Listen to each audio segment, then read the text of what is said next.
एक बार काफी देर से मैं देख रहा हूं बहुत शांत विराजे सभी।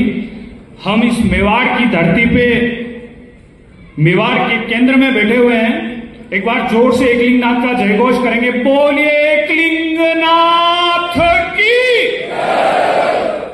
मैं थोड़ा पेशे से शिक्षक हूं तो आवाज थोड़ी मेरी नजर में मुझे कम लगी है। एक बार जोर से बोलेंगे पुनः, बोलिए एकलिंगनाथ की। महाराज शक्ति सिंह जी की, सच्चा भाई सोलंकी की, महाराणा उदय सिंह जी की, महाराणा प्रताप की। आज चित्तौड़ की वीर धरा पे पधारे हमारे जयपुर के ग्रामीण से सांसद आदरणीय शाहपुरा राव साहब। बड़ा एक अनूठा संयोग है कि मेवाड़ में कार्यक्रम हो रहा है और आज मंच पर कछुआओं के अब शेखावतों के पाटवी मंच पर विराजमान है। राव साहब और शक्तावतों के पाटवी पिंडर महाराज साहब मंच पर विराजमान है। ये शेखावतों, कछुआओं और सिसोदियाओं का एक अद्भुत मिलन इस मंच पर देखने को मिल रहा है।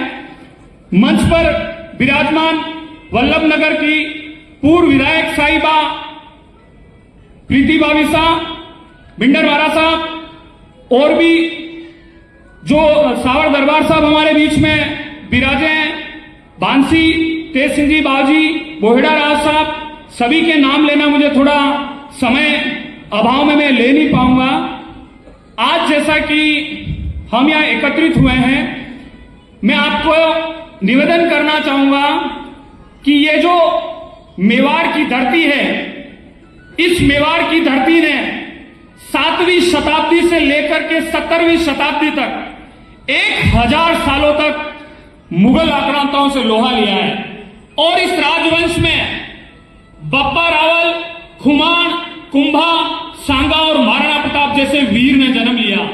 और इसी कड़ी में, इसी वंश में महाराणा उदय सिंह, महाराज शक्ति सिंह जी, जिनका नाम मैं जब लेता हूं तो मेरे हृदय में और मेरे मन में एक बड़ा जोश और उमंग मुझे अपने आप में प्रतीत होता है। पूरा जीवन आपका संघर्ष में बीता और आपने जो संघर्ष किया है उसको आज के समय से अगर हम जोड़ करके देखें तो आप और हमारा संघर्ष कुछ भी नहीं है। आप सज्जाबाई सोलंकी जो टोडा के पृथ्वीराज जी सोलंकी की बेटी थी, महाराज शक्ति सिंह जी का जन्म अद्भुत संयोग कि महाराणा प्रताप और महाराज शक्ति सिंह जी का जन्म हिंदू तिथि के अनुसार एक ही तिथि को हुआ, ज्येष्ठ शुक्ला तृतीया को। लेकिन 2 वर्ष बाद महाराज शक्ति सिंह जी का जन्म 1500 विक्रम संवत के अनुसार ज्येष्ठ शुक्ला तृतीया 1599 को आपका जन्म हुआ। अंग्रेजी तिथि में जाएं तो 27 मई 1542।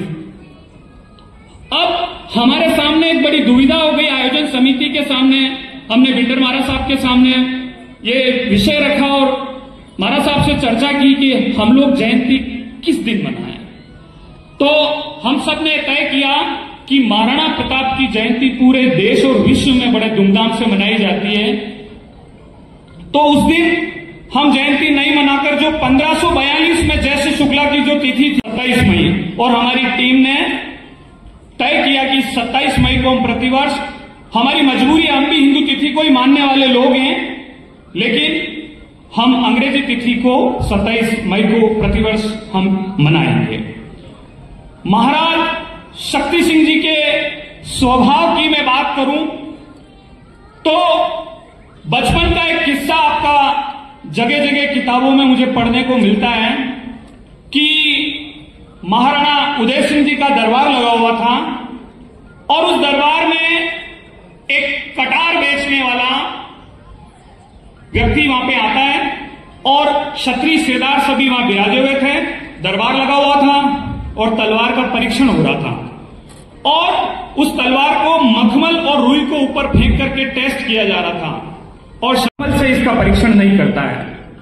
और आप इससे अंदाजा लगाएं कितने वो निडर और बहादुर होंगे महाराज शक्ति सिंह जी।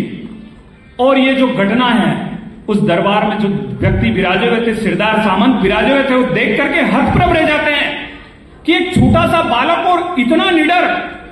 लेकिन ये बात महाराणा उदय सिंह जी को थोड़ी सी राज मर्यादा के अनुकूल नहीं लगी, तो निर्देश देते हैं कि इस बालक को ले जा करके हमारे बीच में, महाराज शक्ति सिंह जी द्वारा तलवार परीक्षण का तरीका अच्छा नहीं लगता और वो आदेश देते हैं कि इनको ले जाकर के कुछ दिन के लिए काल कोठरी में ले जाकर के बंद कर दिया जाए। लेकिन कुछ ऐसी जनश्रुति है कि वहां पर एक घटना और भी होती है कि काल कोठरी का जो द्वारपाल होता है, कुछ दिन पहले उदय सिंह जी ने उसको कोई सजा दी, वो किसी बड़े पद पर था और उसको ले जाकर के वहां द्वारपाल के रूप में छोटे पद पर लगा दिया। तो उसके मन में महाराणा साहब के प्रति नाराजगी थी और शक्ति सिंह जी जब ताड़ियों के अंदर बंद थे तो शक्ति सिंह जी को उदय सिंह जी के बारे में कुछ अपशब्द कहे और शक्ति सिंह जी उसको पास में बुलाते हैं और कोहनी से ताड़ियों से गला दबाते हैं और उसको मार डालते हैं। पिता के लिए अपशब्द कहे और कुंवर शक्ति सिंह जी उन अपशब्दों को नहीं सुनते हैं और उसको मार डालते हैं। जब यह घटना द्वारपाल की पत्नी को पता चलती है तो वो जाकर के महाराणा उदय सिंह जी से गुहार लगाती है कि हे न्यायप्रिय महाराणा, आप तो न्याय के लिए जाने जाते हैं, आप न्याय करें, आपके कुंवर साहब ने मेरे पति को मार डाला। शक्ति सिंह जी को दरबार में बुलाया जाता है और उनसे पूछा जाता है कि पहले तो तुमने राजमर्यादा का उल्लंघन किया और अब क्या हुआ जिसको मार डाला। अब शक्ति सिंह जी कैसे कहें कि क्या कारण है, सभा में अगर ये शब्द कहें तो पिता के लिए अच्छी बात नहीं होगी। शक्ति सिंह जी मौन धारण करके रखते हैं और इस मौन का दुष्परिणाम होता है कि शक्ति सिंह जी को कुछ इतिहासकार ऐसा कहते हैं, कर्नल टोड, कि उनको मृत्यु दंड का आदेश दे दिया जाता है। लेकिन मेवाड़ के जो इतिहासकार हैं, हमारा जो सगत रासो है, वो इस बात को नहीं मानता है। वो कहता है कि उनको मृत्यु दंड का आदेश नहीं दिया, मेवाड़ निर्वासन का आदेश दिया। जैसे ही ये बात महाराणा प्रताप को पता चलती है कि मेरे भाई को मेवाड़ निर्वासन और देश निकाले का आदेश दिया जा रहा है, तो उनको एक बात सीधी सी समझ में आ गई कि महाराणा उदय सिंह जी अब किसी की बात नहीं मानेंगे। और मेवाड़ में जैसा कि पता है कि अगर महाराणा किसी की बात मानते हैं तो चुंडावतों के पाटवी सलूम्बर ठिकाने वालों की मानते हैं। लेकिन उस समय चुंडावतों के पास सलूम्बर ठिकाना नहीं था, उस समय भैंसरोडगढ़ की जागीर थी चुंडावतों के पास और भैंसरोडगढ़ के राव साहब थे उस समय साईदास जी चुंडावत। महाराणा प्रताप वहां पहुंचते हैं और साईदास जी चुंडावत से निवेदन करते हैं कि मेरे भाई को मृत्युदंड देश निकाले का आदेश दिया जा रहा है, राव साहब आप पधारें और मेरे भाई की रक्षा करें। राव साहब पधारते हैं और महाराणा उदय सिंह जी से अनुनय विनय करते हैं और कहते हैं कि हे महाराणा साहब, आपके हाथ से बहुत गलत कार्य होने जा रहा है, मेवाड़ में आपके ऊपर एक कलंक लगेगा, पुत्र को देश निकाला, पुत्र को मृत्युदंड देने का। मेरे अभी कोई पुत्र नहीं है, मैं इनको गोद रखना चाहता हूं। महाराज शक्ति सिंह जी का किस्मत देखिए आप, किस कुल में जन्म लिया, मेवाड़ के महाराणा के पुत्र, और उनको मेवाड़ निर्वासन का आदेश दिया जा रहा है और उनकी रक्षा करने पहुंचते हैं चुंडावतों के सिरदार साईदास जी। और उदय सिंह जी कहते हैं कि आप जो ले जाना है जहां ले जाओ, मेरी नजरों से इनको दूर ले जाओ। और साईदास जी चुंडावत भैंसरोडगढ़ लेके पधारते हैं और भव्य वहां पे गोद रखने की रस्म होती है, जोरदार स्वागत होता है। सत्ता सुख मुझे नहीं लगता कि लिखा हुआ था और कहानी यहां से बदलती है। एक दिन शाम को आप भैंसरोडगढ़ के जंगलों में पधार रहे होते हैं और उनको गांव के कोई वृद्धजन मिलते हैं और वो उनको पहचान नहीं पाते हैं अंधेरे में और वो समझते हैं कि भैंसरोडगढ़ ठिकाने के कोई चुंडावतों के सदस्य हैं और उनसे वो निवेदन करते हैं वृद्ध कि देखिए चुंडावतों का कितना दुर्भाग्य रहा है कि जब महाराणा बनने का नंबर आया रावचुंडा का तो मोकल को महाराणा बना दिया गया और चुंडावत फिर महाराणा बनने से वंचित रह गए। और आज इस चुंडावत कुल में कुछ समय बाद जो साईदास जी गोद लेके पधारते हैं उन्हीं के बेटा हो जाता है और वो वृद्ध कहते हैं कि इन चुंडावतों के शक्ति सिंह जी को गोद ले आए हैं और बेचारे इनके जो कुंवर हैं उनको ये राजपाट नहीं मिल रहा है। ये बात जब शक्ति सिंह जी सुनते हैं तो साईदास जी से निवेदन करते हैं कि हे राव साहब, अब मेरा समय भैंसरोडगढ़ में समाप्त होता है और मुझे आप आज्ञा दें, आपके जो कुंवर हुए हैं, मैं चाहता हूं कि चुंडावतों के उत्तराधिकारी वो बने और मुझे आप यहां से आज्ञा दें। काफी इसमें अनुनय विनय होता है और साईदास जी कहते हैं कि मैंने आपके पिता को वचन दिया था, मैं आपको यहाँ का उत्तराधिकारी बनाना चाहता हूं, आप यहीं विराजें। लेकिन शक्ति सिंह जी उसूलों और सिद्धांतों के बहुत पक्के थे, वो नहीं चाहते थे कि मैं किसी के यहां पर किसी का हक मारूं, और इस गद्दी के असली हकदार जो हैं साईदास जी के बेटे हैं, और वहां से शक्ति सिंह जी विदा हो जाते हैं। यहां पर फिर इतिहासकारों में अलग अलग चीजें चलती है कि महाराणा प्रताप निवेदन करते हैं शक्ति सिंह जी से कि आप पुनः मेरे पास पधार जाएं, और शक्ति सिंह जी कुछ समय वहां पर प्रताप के साथ विराजते हैं। और वहां से कुछ समय बाद एक किस्सा और आपके सामने घटना सुनने को मिलती है कि सुअर के शिकार को लेकर के कोई किस्सा होता है जिसमें नारायण दास जी पालीवाल बीच बचाव में आते हैं। इस घटना के बाद में शक्ति सिंह जी अगस्त महीने में 1567 में मिलने जाते हैं धौलपुर में एक जगह है बाड़ी, जहां पर शिविर लग रहा था अकबर का, और उस शिविर में वो मिलने पहुंचते किससे? मान सिंह जी आमेर से। क्यों? क्योंकि मान सिंह जी आमेर, मैंने सगत रासू की पुस्तकों में पढ़ा है कि शक्ति सिंह जी का एक जो ब्याह हुआ वो कछाओं में भी हुआ है। तो ऐसा हो सकता है कि आप एक रिश्तेदार होने के नाते वहां पधारे हों और वो जाकर के मान सिंह जी आमेर से मिलने बाड़ी अकबर का जो शिविर लग रहा था उसमें मिलने पहुंचते हैं। लेकिन द्वारपाल जो वहां पे प्रहरी होता है उसको जाकर के वो कहते हैं कि मान सिंह जी आमेर कौन से डेरे में रुके हुए हैं। तो प्रहरी को परिचय देते हैं कि मैं कुंवर शक्ति सिंह मेवाड़ से आया हूं। तो प्रहरी को पता चल जाता है कि ये वीर शिरोमणि महाराणा प्रताप के छोटे भाई हैं, और वो जाकर के पहले मान सिंह जी को बात नहीं बताते और जाकर के अकबर से वो बात कहता है प्रहरी कि मेवाड़ के कुंवर यहाँ पे आमेर के, क्या करूं? अकबर कहता है कि पहले मेरे पास मिलने के लिए आप भेजो, और वो पहुंचते हैं अकबर के वहां पे, और वहां पर एक किस्सा फिर घटित होता है।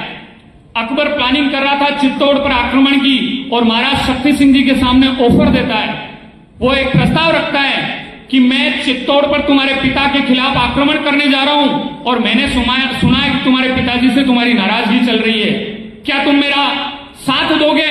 अगर तुम मेरा साथ दोगे तो तुम्हें मैं मेवाड़ का आधा साम्राज्य दे दूंगा। देखिए आप, शक्ति सिंह जी एक राजपाट छोड़ करके आते हैं भैंसरोडगढ़ का, दूसरा उनको प्रस्ताव दिया जा रहा है कि तुम मेरी मदद करो, मैं तुम्हें मेवाड़ का आधा साम्राज्य दे दूंगा। लेकिन शक्ति सिंह जी जब ये बात सुनते हैं तो उनकी रगों में भी इसी सिसोदिया वंश का खून दौड़ रहा था। चुपचाप उस प्रस्ताव को ठुकरा करके रातों रात महाराज शक्ति सिंह जी धौलपुर से निकल पड़ते हैं, और क्या सूचना देने के लिए वहां से निकलते हैं? मैं मेवाड़ के महाराणा उदय सिंह जी को सूचना दूंगा कि अकबर इस मेवाड़ पर आक्रमण करने जा रहा है। और किसको सूचना दे रहे हैं? जिन पिता ने शक्ति सिंह जी को देश निकाला दिया, वो उस पिता और उस मेवाड़ को बचाने के लिए दौड़ पड़ते हैं। लेकिन यहाँ पर किले में जब चित्तौड़ में आते हैं, पत्रकार को यहाँ विराजे हुए मैं बात रखना चाहता हूं कि सभी एक प्रेस वार्ता में सवाल पूछ रहे थे कि आप शक्तावतों ने, सभी कमेटी वालों ने चित्तौड़ में कार्यक्रम क्यों रखा? मैं आपसे कहना चाहता हूं 1567-68 का जो शाखा हुआ था उसकी सर्वप्रथम सूचना देने महाराज शक्ति सिंह जी इसी चित्तौड़ की धरती पर आए थे, और इसी चित्तौड़ की धरती पर उन्होंने सूचना दी थी कि हे महाराणा, आप सचेत हो जाएं, आपका दुश्मन आपके खिलाफ आक्रमण की साजिश कर रहा है। लेकिन यहां पर इतिहासकार अलग अलग बातें लिखते हैं कि उनको द्वार के अंदर नहीं जाने दिया जाता है, वो द्वारपाल को सूचना देकर के यहां से पधार जाते हैं डूंगर, और डूंगरपुर में जाकर के वहां कुछ समय वहां विराजते हैं, कुछ सालों का समय वहां निकलता है। लेकिन फिर एक घटना शक्ति सिंह जी के साथ घटती है। वहां का जो जगमाल नाम का एक मंत्री था डूंगरपुर महारावल साहब का, वो एक दिन किसी बात पर इनको ताना मारता है, और शक्ति सिंह जी का वही सिसोदिया वंश का खून खोल उठता और तलवार से उस जगमाल मंत्री का वध कर देते हैं। यानी कि शक्ति सिंह जी के जीवन में कहीं एक समय ठहरना मुझे नहीं लगता है कि उनके नसीब में लिखा था। और महाराज शक्ति सिंह जी डूंगरपुर से पधारते हैं भिंडर के पास, सिहाड़ एक ग्राम पंचायत है, उसके पास में एक जगह है वेणगढ़। महाराज शक्ति सिंह जी वहां पधारते हैं और वहां विराजते हैं।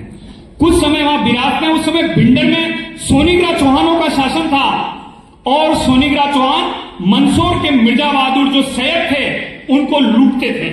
खूब परास्त किया कई युद्धों में। सैयदों ने परेशान होकर के एक दिन भिंडर के ऊपर धावा बोल दिया और भिंडर के सोनीग्रा चौहानों को बंदी बना लिया। भिंडर के सोनीग्रा चौहानों को जब पता चला कि महाराणा प्रताप के छोटे भाई महाराज शक्ति सिंह जी अपने वेणगढ़ में विराज रहे हैं, तो सभी चौहान सिरदार इकट्ठे होकर के महाराज शक्ति सिंह जी के पास पहुंचते हैं और उनसे आग्रह करते हैं कि हे महाराज शक्ति सिंह जी, आप हमारी मदद करो, हमें मंदसौर के सैयद परेशान कर रहे हैं और हमारे लोगों को बंदी बना रखा है। महाराज शक्ति सिंह जी बड़े उदार हृदय के हैं। अपनी छोटी सेना लेकर के उन मंदसौर के सैयदों से युद्ध करते हैं और उनको मार भगाते हैं यहां से, और सोनीग्रा चौहानों को जो बंदी बना रखा था उनको छुड़ाते हैं। महाराज शक्ति सिंह जी के बारे में कई तरह की बातें इतिहास में फैलाई गई। बार बार प्रचारित करने का प्रयास तथाकथित इतिहासकारों द्वारा और कुछ वामपंथियों द्वारा किया गया कि महाराज शक्ति सिंह जी हल्दी घाटी के युद्ध में मुगलों की सेना से आए थे। ये बात मैं इसको सिरे से खारिज करता हूं, क्योंकि अपनी जो पुस्तकें हैं, अपना जो इतिहास है, आप देवीलाल जी पालीवाल का इतिहास उठा करके देखें। आप ओ भाई प्रताप रो जो पुस्तक है राम सिंह जी सोलंकी की, और जो पुस्तकें हैं उसमें यह वर्णन दे रखा है 1572 से 1576 जो हल्दी घाटी का जो टाइम पीरियड था, उस समय शक्ति सिंह जी भिंडर के पास वेणगढ़ में विराज रहे थे। और देवीलाल जी पालीवाल और ओ भाई प्रताप और राम सिंह जी सोलंकी जिक्र करते हैं कि हल्दी घाटी के युद्ध में महाराज शक्ति सिंह जी भिंडर के पास वेणगढ़ नामक जगह से पधारते हैं। और यहां तक कि जो सिंह जी ने हल्दी घाटी का जो वाकया होता है वो आप सब उससे वाकिफ हैं कि महाराज शक्ति सिंह जी जब हल्दी घाटी युद्ध में महाराणा प्रताप घायल हो जाते हैं और युद्ध क्षेत्र से जब पधार रहे थे, पीछे दो खुरासान और मुल्तान दो मुगल सैनिक महाराणा प्रताप का पीछा कर रहे थे और महाराज शक्ति सिंह जी की नजर पड़ती है, तो महाराज शक्ति सिंह जी को याद आ जाता है, इसी भाई ने मुझे मृत्युदंड और देश निकाले से बचाया था। आज वो समय आ गया है, अपने बड़े भाई की रक्षा करनी है मुझे, और मुझे मेवाड़ का आने वाला समय स्वर्णिम बनाना है। तुरंत अपने म्यान से महाराज शक्ति सिंह जी तलवार निकालते हैं और उन खुरासान और मुल्तान दो मुगल सैनिकों की तलवार से दो टुकड़े कर देते हैं, गर्दन काट देते हैं और महाराणा प्रताप के चरणों में ले जाकर के उन दोनों गर्दनों को रखते हैं। और क्या कहते हैं, राम सिंह जी सोलंकी ने पुस्तक के अंदर बहुत सुंदर शब्दों में लिखा है कि लोग तो रुपये पैसों से नजराना करते हैं, हे महाराणा, मैं आपके सामने इन दो मुगलों की गर्दनों से आपका नजराना करने आया हूं। और महाराणा प्रताप भावुक हो जाते हैं और कहते हैं कि आज से भाई शक्ति, आपका जो वंश है मेवाड़ के लिए राणा वल्लभ रहेगा। और महाराज शक्ति सिंह जी की उपाधि प्रदान करते हैं। राव साहब या बिराजे हुए विद्वान हैं बड़े इतिहास के, मैं आपका ध्यान आकर्षित करना चाहूंगा कि महाराज शक्ति सिंह जी और शक्तावतों को महाराणा प्रताप द्वारा राणा वल्लभ की उपाधि प्रदान की गई। राणा वल्लभ यानी वल्लभ एक संस्कृत शब्द है जिसका अर्थ है अत्यंत प्रिय, यानी राणा का अत्यंत प्रिय। इस घटना का वर्णन मेवाड़ में जो राज प्रशस्ति है उसके अंदर भी है, और मेवाड़ की 16वीं सदी का इतिहास ईश्वर सिंह जी मनोहर सिंह जी राणा साहब की एक पुस्तक है उसके अंदर भी, और कई पुस्तकों में इसका वर्णन मिलता है।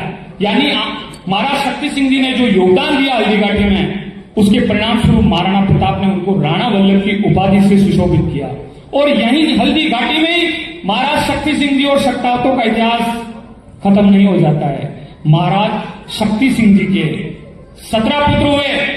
आप सबको सुन करके एक बात बड़ी हतप्रभ और आश्चर्यचकित लगेगी, मेवाड़ के लिए बलिदान दिया और इन 10 पुत्रों ने अलग अलग युद्धों में मेवाड़ को बचाने का काम किया। और इन्हीं की बदौलत आने वाले समय में आगे हल्दी घाटी युद्ध के बाद का जो समय रहा उसमें मेवाड़ मजबूत बना, और उसकी कड़ी में जीरण के युद्ध में 1597 में जो शक्तावत बलिदान हुए जीरण के युद्ध में, चतुर्भुज और मदन शक्तावत कांठल में गौ रक्षा के लिए बलिदान हुए। महाराज शक्ति सिंह जी के 2 बेटे गौ रक्षा के लिए बलिदान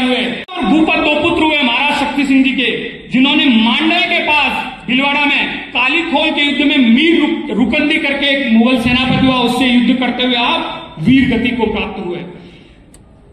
तुर्ती में एक मुगल सैनिक हुआ जिससे लड़ते हुए महाराज शक्ति सिंह जी के एक पुत्र हुए राज सिंह जी, जो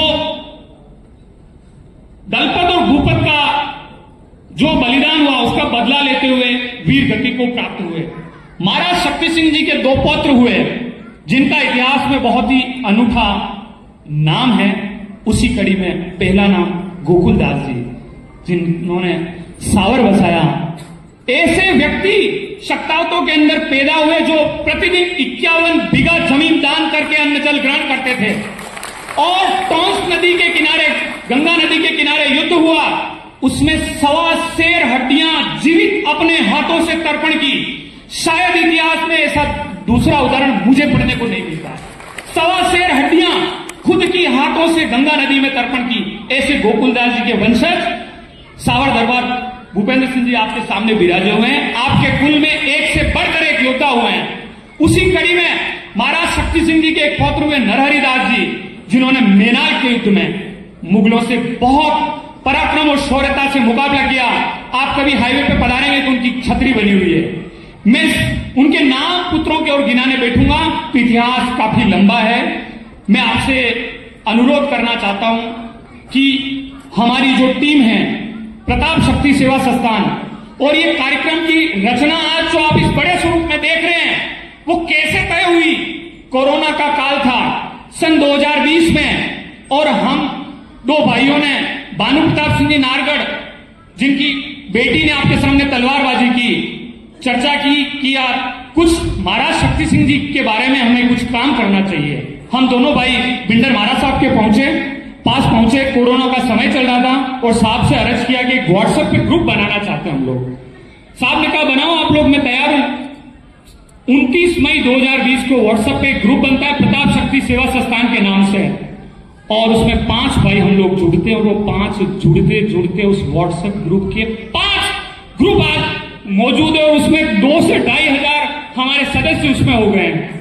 और इन भाइयों की मेहनत की बदौलत पहला कार्यक्रम ओछी ठाकुर साहब यहां विराजे हुए हैं, उनकी होटल पे एक स्नेह मिलन के रूप में 100-200 युवाओं का एक सम्मेलन रखा जाता है, जिसमें बिंडर महाराज साहब पधारते हैं। और 2024 में बिंडर महाराज साहब के प्रयासों से पहली जयंती की शुरुआत हुई बिंडर राजमहल में, जिसमें आप सब अधिकांश लोग कई विराजे हुए जो पधारे होंगे। पहली जयंती की शुरुआत बिंडर राजमहल से हुई, और इस बार हमने मीटिंग की और तय किया कि अब की बार का कार्यक्रम चित्तौड़ में रखेंगे, और ऐसा भव्य होना चाहिए कि दूर से लोग पधारे तो उनको लगे कि महाराज शक्ति सिंह जी के वंशज आज इतनी संख्या में आप विराजमान हैं। और आपसे मैं कहना चाहता हूं, बाबूजी हनुमान सिंह जी फरमा रहे थे, वास्तव में हमें तो खुद को यकीन नहीं हो रहा कि शक्तावतों के इतने गांव हैं। 200 गांवों तक हमारी प्रताप शक्ति सेवा संस्थान और महाराज शक्ति सिंह स्मारक समिति पहुंची। मेरे अनुमान से 250 गांव शक्तावतों के और होंगे। और आपसे अर्ज करना चाहूंगा, आज की 27 मई की जो जयंती है हमारी कल अमरकोट में भी मनाई गई है। हमारे बिंडर के एक भाई साहब जो अमरकोट में शादी हुई है उनको जब पता चला कि मेरे पूर्वजों की जयंती भारत देश के अंदर मनाई जा रही है, तो पत्रकारों से मैं अनुरोध करूंगा कि अब महाराज शक्ति सिंह जी की जयंती केवल देश में नहीं मन रही है, विदेश में भी मन रही है। और उन्हीं बाईसा के भाई को पता चलता है जो ब्रिटेन आर्मी में है, वो ब्रिटेन में वहां पर श्रद्धांजलि अर्पित करते हैं। और एक महिलाएं इतनी संख्या में विराजी हुई है, बहनें प्रतिभागी जो प्रतिभा सम्मान के लिए पधारे हैं, उनका मैं हृदय से आभार अभिनंदन करता हूं। हम इस छोटी कोर कमेटी के माध्यम से यह संगठन खड़ा किया है। मैं चाहता हूं कि हमारे ऊपर आप सबका आशीर्वाद बना रहे, और आने वाले समय में 1542 में जब महाराज शक्ति सिंह जी का जन्म हुआ, 2042 में 500वीं जयंती हम मनाएं, 50,000 से ज्यादा की संख्या में महाराज शक्ति सिंह जी की जयंती मनाएं। इसी के साथ जय सिंह जी की जय में।